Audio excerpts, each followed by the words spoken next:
Just accelerator ഒന്ന് കൊടുത്തു നോക്കാം. കണ്ടില്ലേ, RPM ഹൈ ആയി വരുന്നത് കാണാൻ പറ്റും ആക്സിലേറ്റർ നമ്മൾ കൊടുക്കുന്ന സമയത്ത്. എൻ്റെ കയ്യിലുള്ളത് OBD2-V311 എന്നുള്ളൊരു മോഡലാണ്. അപ്പോൾ ഇതൊരു ഡയഗ്നോസ്റ്റിക് സ്കാനറാണ്. അപ്പോൾ ഇത് യൂസ് ചെയ്തിട്ട് എങ്ങനെ നമ്മുടെ വാഹനം സ്കാൻ ചെയ്യാന്നുള്ള നമുക്ക് ജസ്റ്റ് നോക്കാം. അതിൻ്റെ ബോക്സ് ഓൾറെഡി നമ്മൾ അൺബോക്സ് ചെയ്തതാണ്. അപ്പോൾ യൂസർ മാനുവൽ കാണാം. ജസ്റ്റ് നമുക്ക് കാര്യങ്ങളൊക്കെ മനസ്സിലാക്കാനായിട്ട് ഒരു യൂസർ മാനുവൽ കൊടുത്തിട്ടുണ്ട്. കാർ ഡയഗ്നോസ്റ്റിക് ടൂളിന് കാണാം. പിന്നെ അവിടെ engine check, real time curve, colour screen ആണെന്ന് കൊടുത്തിട്ടുണ്ട്. പുറകിലേക്ക് വന്നാൽ എന്തൊക്കെ നമുക്ക് ഇതിൽ ചെക്ക് ചെയ്യാൻ പറ്റുന്നുള്ളത്, അതായത് read codes, view freeze time, erase codes, നമുക്ക് സ്കാൻ ചെയ്യുന്ന കാര്യങ്ങളൊക്കെ ഇവിടെ കൊടുത്തിട്ടുണ്ട്. ഇപ്പോൾ നമ്മുടെ വാഹനത്തിൽ കറൻ്റ് ഫാൾട്ട് കോഡ് കാര്യങ്ങളൊന്നുമില്ല, അതായത് കംപ്ലയിൻസ് കാര്യങ്ങളൊന്നുമില്ല. അതുകൊണ്ട് നമ്മൾ സ്കാൻ ചെയ്യുമ്പോൾ കംപ്ലയിൻസ് കാണിക്കില്ല. അപ്പോൾ കംപ്ലയിൻസ് ഇതിൽ കാണിക്കാനായിട്ട് നമുക്ക് ജസ്റ്റ് ബോണറ്റ് ഓപ്പൺ ചെയ്തിട്ട് MAP സെൻസർ ഒന്ന് റിമൂവ് ചെയ്യാം. എന്നിട്ട് നമുക്ക് സ്കാൻ ചെയ്ത് നോക്കാം. ആ ഒരു MAP സെൻസർ റിമൂവ് ചെയ്തിട്ടുണ്ടെന്ന് ഇവിടെ കാണിക്കുന്നുണ്ടോ എന്ന് നമുക്ക് ചെക്ക് ചെയ്ത് നോക്കാം. അപ്പോൾ ഈ ഒരു രീതിയിൽ ഇവിടെ MAP സെൻസർ കാണാം. അപ്പോൾ ഇതാണ് നമ്മുടെ manifold absolute pressure sensor, MAP sensor എന്ന് പറയും. അപ്പോൾ നമുക്ക് ജസ്റ്റ് റിമൂവ് ചെയ്യാം. ഈ രീതിയിൽ റിമൂവ് ചെയ്തിട്ടുണ്ട്. നമ്മുടെ വാഹനത്തിൽ ഈ ഒരു ടൂൾ കണക്ട് ചെയ്യാനുള്ള കണക്ടർ വന്നിട്ടുള്ള ഈ ഒരു ഭാഗത്താണ്. അധിക വാഹനങ്ങൾക്കും ഡാഷ്ബോർഡിന് താഴെയായിട്ട് അല്ലെങ്കിൽ ഈ ഭാഗത്തൊക്കെ ആയിട്ടാണ് വരിക. അപ്പോൾ നമ്മളിത് കണക്ട് ചെയ്യാണ്. അപ്പോൾ കണക്ട് ചെയ്യുമ്പോൾ ഈ രീതിയിൽ OBD2 എന്ന് കാണിച്ചിട്ട് ഇതുപോലെ ഓപ്പൺ ആയി വരുന്നത് കാണാൻ പറ്റും. ഓക്കെ, ഇനി നമുക്ക് വാഹനം സ്റ്റാർട്ട് ചെയ്യാം. ഓക്കെ, നമ്മൾ വാഹനം സ്റ്റാർട്ട് ചെയ്തു. ഇനി നമുക്ക് OBD ഡയഗ്നോസ് എന്നുള്ള ഈ ഒരു ഓപ്ഷൻ ക്ലിക്ക് ചെയ്യാം, എൻ്റർ ചെയ്യാം. ഓക്കെ, എൻ്ററിങ് സിസ്റ്റം എന്ന് കാണിച്ചിട്ട് പ്രോസസ്സിങ് കാണിക്കുന്നുണ്ട്. ഇതുപോലെ ഒരുപാട് റീഡിങ്സ് അവിടെ കാണിക്കും. ജസ്റ്റ് നമുക്ക് ബാക്ക് അടിക്കാം. ബാക്ക് അടിച്ച് വന്ന് അതുപോലെ read codes, erase codes, data stream, ഒരുപാട് options, freeze frame, voltage test, ഒരുപാട് ഓപ്ഷൻസ് കാണാം. ഓക്കെ, അതിൽ റീഡ് കോഡ്സ് എന്നുള്ള ഓപ്ഷൻ നമ്മൾ ജസ്റ്റ് ക്ലിക്ക് ചെയ്യാം.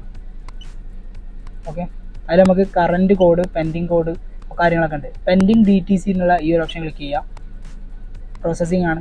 ഈ രീതിയിൽ ഞങ്ങൾക്ക് കാണാൻ പറ്റും. ഇപ്പോൾ നമ്മുടെ വാഹനത്തിൽ നമ്മൾ manifold absolute pressure sensor just remove ചെയ്തു. അപ്പോൾ ഇവിടെ കാണിക്കുന്നുണ്ട് P0108 എന്ന് കൊടുത്തിട്ട് മാനിഫോൾഡ് അബ്സല്യൂട്ട് പ്രഷർ സെൻസർ ഫാൾട്ടായിട്ട് കാണിക്കുന്നുണ്ട്. അതായത് ബാരോമെട്രിക് പ്രഷർ സർക്യൂട്ട് ഹൈ എന്ന് കൊടുത്തിട്ടുണ്ട്. അപ്പോൾ ഈ രീതിയിൽ നമുക്ക് ഇവിടെ വാണിംഗ് വന്നിട്ടുണ്ട്. ഇനി നമുക്കിത് എങ്ങനെ റിമൂവ് ചെയ്യാന്നുള്ളത് നോക്കാം. അപ്പോൾ അതിനായിട്ട് ആദ്യം നമ്മൾ ജസ്റ്റ് എക്സിറ്റ് അടിക്കുക, എൻജിൻ ഓഫ് ചെയ്യുക. OBD ടൂൾ നമുക്ക് ജസ്റ്റ് ഇവിടെ വെക്കാം. നേരത്തെ നമ്മൾ റിമൂവ് ചെയ്ത ആ ഒരു connector MAP sensor just connect ചെയ്യാം. നമുക്ക് വാഹനം ഒന്നുകൂടി സ്റ്റാർട്ട് ചെയ്യാം. ഓക്കെ, സ്റ്റാർട്ട് ചെയ്ത ശേഷം നമുക്കിതുപോലെ ബാക്ക് എക്സിറ്റ് വരാം. ഓക്കെ, എക്സിറ്റ് വന്നിട്ട് ഒന്നുകൂടി നമ്മളൊരു ഓപ്ഷൻ എടുക്കുകയാണ്. ഇതുപോലെ എൻ്ററിങ് സിസ്റ്റം എന്ന് കാണാം, പ്രോസസ്സിങ് നടക്കുന്നുണ്ട്. ഓക്കെ, ഒന്ന് എൻ്റർ കൊടുത്താൽ അല്ലെങ്കിൽ എക്സിറ്റ് അടിച്ചാൽ നമുക്ക് ഇതുപോലെ റീഡ് കോഡ്, എറൈസ് കോഡ് എന്ന് കാണാം. അപ്പോൾ നമ്മൾ നേരത്തെ റീഡ് കോഡ്സിൽ കോഡ് കാണിച്ചിരുന്നു. അപ്പോൾ നമുക്ക് ആദ്യം കോഡ് എറൈസ് ചെയ്യണം. എറൈസ് കോഡ് കൊടുക്കാം. ഓക്കെ, ബാക്ക് വരാം. ഇനി നമുക്ക് റീഡ് കോഡ്സ് നോക്കാം.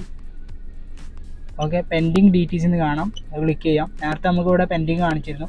ഇപ്പോൾ ഇതുപോലെ the vehicle has not fault codes എന്ന് കാണിക്കുന്നുണ്ട്. അപ്പോൾ ഇപ്പോൾ ഫാൾട്ട് കോഡ് കാര്യങ്ങളൊന്നും കാണുന്നില്ല. അതായത് നമ്മൾ ആ ഒരു കപ്ലർ കണക്ട് ചെയ്തു. ഇപ്പോൾ നമ്മുടെ വാഹനത്തിന് കംപ്ലയിൻസ് കാര്യങ്ങളൊന്നുമില്ല. എക്സിറ്റ് അടിക്കാം. ഇനി മറ്റേതിലുള്ള ഓപ്ഷൻസ് എന്തൊക്കെയാണെന്ന് നോക്കാം. ബാക്ക് വരാം. ഇതിൽ മെയിൻ മെനുവിലേക്ക് നമുക്ക് വന്നാൽ ഇതുപോലെ ഡാറ്റ എന്നുള്ള ഒരു ഓപ്ഷൻ കാണാൻ പറ്റും. ജസ്റ്റ് ക്ലിക്ക് ചെയ്യാം. പ്രോസസ്സിംഗ് ആണ്. ഓക്കെ, ഗ്രാഫിക്കലി നമുക്ക് വ്യൂ ഗ്രാഫിക് ഐറ്റംസ് കാണാം. ഇതുപോലെ ഗ്രാഫ് പോലെ നമുക്ക് ഒരുപാട് ഐറ്റംസുകൾ കാണാൻ പറ്റും. Calculate load value, engine coolant, temperature, intake, manifold absolute pressure, engine RPM, vehicle speed, ഒരുപാട് ഓപ്ഷനുകൾ നമുക്ക് അവൈലബിൾ ആണ്. അപ്പോൾ ജസ്റ്റ് നമുക്ക് എൻജിൻ RPM ജസ്റ്റ് ഒന്ന് ചെക്ക് ചെയ്ത് കാണിച്ചു തരാം.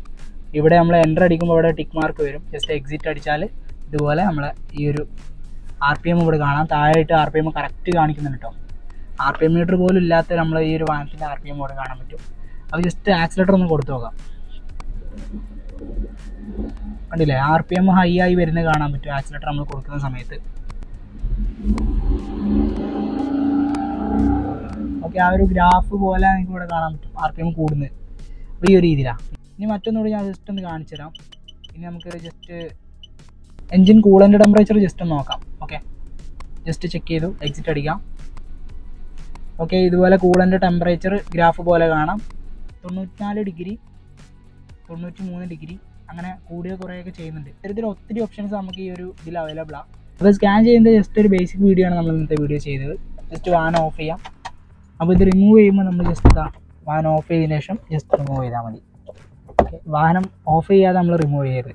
അപ്പോൾ ഇതായിരുന്നു ഇന്നത്തെ വീഡിയോ. വീഡിയോ ഇഷ്ടപ്പെട്ടാൽ ലൈക്ക് ചെയ്യുക. ഓക്കെ, അടുത്ത വീഡിയോയിൽ വീണ്ടും കാണാം.